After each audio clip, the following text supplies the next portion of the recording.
आज मी तुमच्यासोबत एकदम हेल्दी रेसिपी शेअर करत आहे, ती म्हणजे नाचणीची इडली। हो, तुम्ही बरोबर ऐकताय, नाचणीपासून सुद्धा इतकी टेस्टी इडली होते याच्यावर माझा सुद्धा विश्वास बसत नव्हता। आणि सोबतच एक छानशी वेगळी अशी चटणी शेअर करणार आहे, कारण नेहमी त्याच शेंगदाणा खोबऱ्याच्या चटण्या खाऊन कंटाळा येतो आणि नवीन अशी चटणी रेसिपी शेअर करणार आहे। तर चला जास्त उशीर न करता वळूयात आपल्या व्हिडिओकडे। तर सगळ्यात आधी आपल्याला 1 कप एवढी नाचणी घ्यायची आहे। आता बरेच लोक याला नागली सुद्धा म्हणतात। नागली, नाचणी जो काही शब्द असेल तो स्वच्छ आपल्याला धुवून घ्यायचे आहे, कारण यामध्ये खूप सारी धूळ असते, त्याचे कवर असतात किंवा जे साल असतं ते बऱ्याच वेळा निघतं।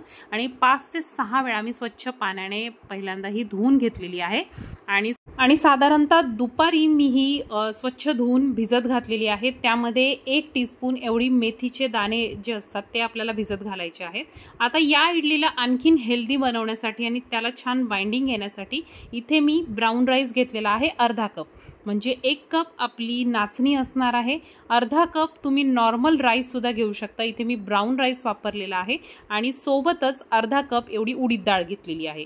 तर हे सगळं भिजत घातलेलं आहे। आता ऑलमोस्ट रात्री इथे तुम्ही बघाल तर सगळं छान भिजलेलं आहे।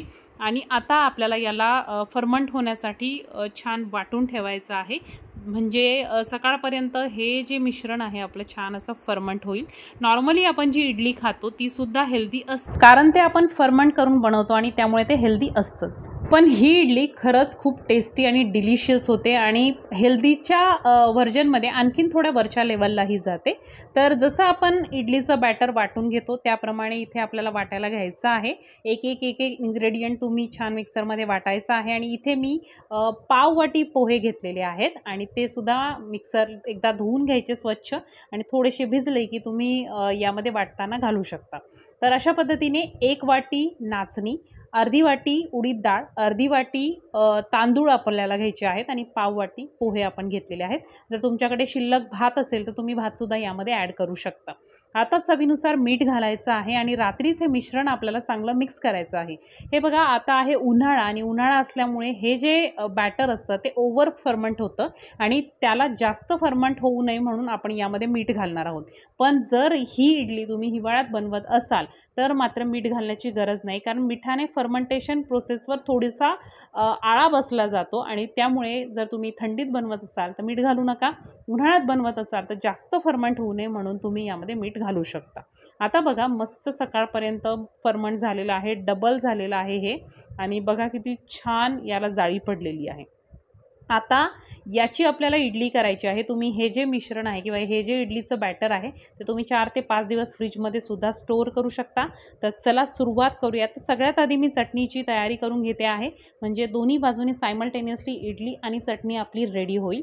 तर काही तयारी मी ऑलरेडी करून घेतलेली आहे आणि आता मी इथे पॅनमध्ये थोडंसं ऑइल घातलेलं आहे आणि आपल्याला आता यामध्ये 2 मीडियम साईजचे कांदे मी उभे पातळ चिरून यामध्ये घातलेले आहेत आणि थोडासा कांदा ट्रान्सलुसंट म्हणजेच थोडासा पारदर्शक किंवा गुलाबी रंगाचा होईपर्यंत आपल्याला परतून घ्यायचा आहे। खूप ब्राउनिश याचा कलर करायचा नाहीये।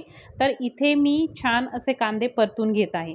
बऱ्याच वेळा जेव्हा आपण इडली बनवतो तेव्हा शेंगदाण्याच्या खोबऱ्याच्या त्याच चटण्या खाऊन सुद्धा कंटाळा येतो आणि 30 इडली खाऊन सुद्धा कंटाळा येतो। तर एक थोडंसं व्हेरिएशन आणि थोडंसं हेल्दी व्हर्जन मी आज तुमच्यासोबत शेअर करत आहे।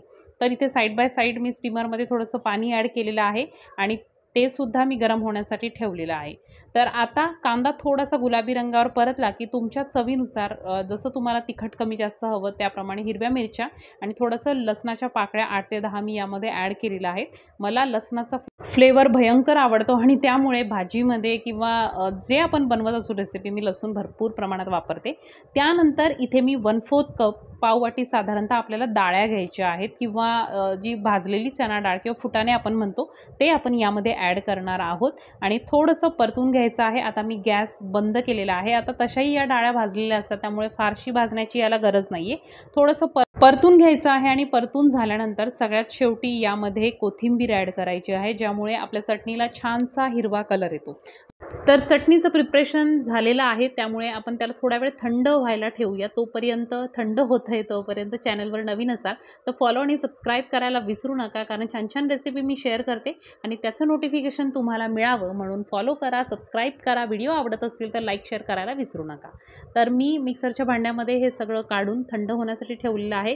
आता इडलीचं बॅटर मी एका दुसऱ्या बाउलमध्ये काढून घेत आहे, ज्यामुळे जसं आपल्याला लागेल त्याप्रमाणे आपण त्यामध्ये पाणी किंवा मीठ ॲड करू शकतो. आता मीठ मी ऑलरेडी घातलेलं आहे, तर यामध्ये मी पाणी घालणार आहे. इन केस जर तुम्हाला मीठ कमी वाटत असेल तर तुम्ही पुन्हा थोडंसं ॲड करू शकता. तर आता इडलीचं जसं बॅटर असतं त्याप्रमाणेच याला थोडंसं घट्ट ठेवायचं आहे आणि ही जी नाचणी आहे ती सालासकट आपण घेतल्यामुळे ती आणखीन हेल्दी होते आणि त्यामुळे मुलांनी जर तुम्ही एकदा ट्राय करून बघा, आवडली मुलांना तर तुम्ही त्यांच्या लंच बॉक्ससाठी सुद्धाही बनवू शकता. तर आता सगळ्या इडली पात्रांना तेल लावून घेतलेलं आहे आणि आता मी यामध्ये हे बॅटर थोडं थोडं ॲड करणार आहे आणि स्टीमरमध्ये याला ठेवणार आहे. मी चटणी थोडीशी थांबवली, कारण इडल्या एकदा लावल्यानंतर इडली होईपर्यंत आपली चटणीसुद्धा रेडी होईल, कारण चटणीचा तडका अजून बाकी आहे. तर त्यासाठी मी म्हटलं चला आधी इडली लावून घेऊयात, म्हणजे इडल्या होईपर्यंत आपली चटणी रेडी होईल आणि मग गरमागरम सर्व करता येईल. तर इथे तुम्ही बघाल तर इडलीचं हे जे भांडे आहेत किंवा जे इडली पात्र आपण ज्याला म्हणतो ते ठेवताना एक पद्धत असते. इडलीच्या वरच्या इडली पात्राचे होल्स आले पाहिजे, ज्यामुळे त्याच्यातून वाफ चांगली निघते आणि इडल्या चांगल्या होतात. आता इथे त्याच पॅनमध्ये मी घेतलेलं आहे साधारणतः 1 ते 1.5 टेबलस्पून एवढं तेल. आता मी तडका तयार करते आहे. त्यामध्ये थोडीशी उडीद डाळ, मोहरी, जिरे आपल्याला घालायचे आहेत, कढीपत्ता घालायचा आहे. जसं आपण फोडणी करतो त्याप्रमाणे करायची आहे. उडीद डाळ नक्की घाला, खूप छान टेस्ट लागते, म्हणजे मला तरी पर्सनली आवडते. तुम्हाला नसेल आवडत तर तुम्ही स्किप करू शकता.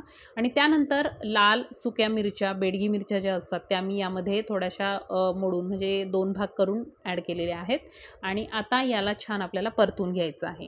आता हा झाला तडका तयार. आता चटणी तयार करताना आपण जनरली तडका चटणीवर टाकतो, पण इथे तडक्यावर मी चटणी ॲड करणार आहे, कारण आपल्याला ही जी चटणी आहे ती थोडीशी ग्रेव्ही कन्सिस्टन्सीची बनवायची आहे, म्हणजे थोडीशी पातळ असेल. ग्रेव्ही म्हणजे खूप थिक नाही.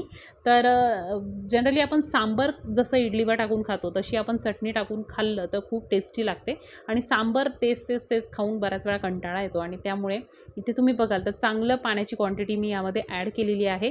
चवीनुसार मीठ आपल्याला यामध्ये ॲड करायचं आहे आणि थोडीशी पाव चमचा जर तुम्हाला वाटलं तर साखर टाका, अदरवाईज तुम्ही स्किप करू शकता. तर इथे बघा अशा पद्धतीने आपली चटणी आता रेडी आहे. इथे तुम्ही बघाल तर इडलीसुद्धा रेडी झालेली आहे, मस्त शिजलेली आहे. आणि आता आपण इडलीचे जे भांडे आहेत ते खाली काढून ठेवूयात, ज्यामुळे थंड झाल्यानंतर इडली चांगली डिमोल्ड होते आणि त्यामुळे मी आता याला काढून ठेवते खाली. थंड झाली की मग थोडीशी थंड होऊ द्यावी लागते, नाही तर ती इडली पात्राला चिटकते काढताना. तर आता हे सगळं मस्त थंड झालं की इथे तुम्ही बघा किती छान टेक्स्चर आलेलं आहे इडलीला. खूप सॉफ्ट लुसलुशीत अशी इडली तयार झालेली आहे, जशी आपण नॉर्मल तांदळाची बनवतो सेम त्याच पद्धतीची झालेली आहे आणि हेल्दी तर आहेच. तर बघा मस्त जाळी पडलेली आहे इडलीला आणि इथे तुम्हाला मी गरम गरम ओपन करून सुद्धा दाखवते.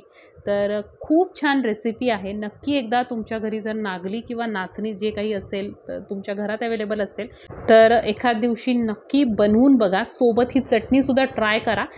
थोडीशी लिक्विडी कन्सिस्टन्सी ठेवा आणि मस्त इडली सर्व करून अशा पद्धतीने तुम्ही सर्व करा आणि बघा काय टेस्ट आहे याची. तर एक छान वेगळी हेल्दी रेसिपी तुमच्यासोबत शेअर केलेली आहे. आय होप तुम्हाला ही आवडली असेल. व्हिडिओ आवडला तर लाईक करत जा, थोडासा त्रास माझ्यासाठी घेत जा, कारण मी तुमच्यासाठी खूप छान छान रेसिपी शेअर करत असते. आणखीन काय काय आपल्या चॅनलवर तुम्हाला बघायला आवडेल याच्या कमेंट करायला विसरू नका. तर बघा थंड झाल्यानंतर इडलीचं टेक्स्चर आणखीन मस्त झालेलं आहे आणि मस्त चटणीमध्ये डिप करून तुम्हाला ज्या पद्धतीने खायला आवडतं त्या पद्धतीने तुम्ही खाऊ शकता. मला इडली खाताना थोडीशी वेगळी पद्धत आवडते, म्हणजे जनरली मी या चटणीबरोबर अशाच पद्धतीने इडली खाते. ते मी तुम्हाला दाखवते की मी मस्त प्लेटमध्ये इडली घेते, त्याच्यावर अशा पद्धतीने चटणी घालते, कारण आपण चटणी मस्त अशी पातळ बनवलेली आहे आणि मस्त एन्जॉय करते. तर खूप डिलिशियस रेसिपी आहे, ट्राय करा. आवडली तर कमेंट सेक्शनमध्ये सांगायला विसरू नका कशी वाटली. भेटूयात एका नवीन व्हिडिओमध्ये. तोपर्यंत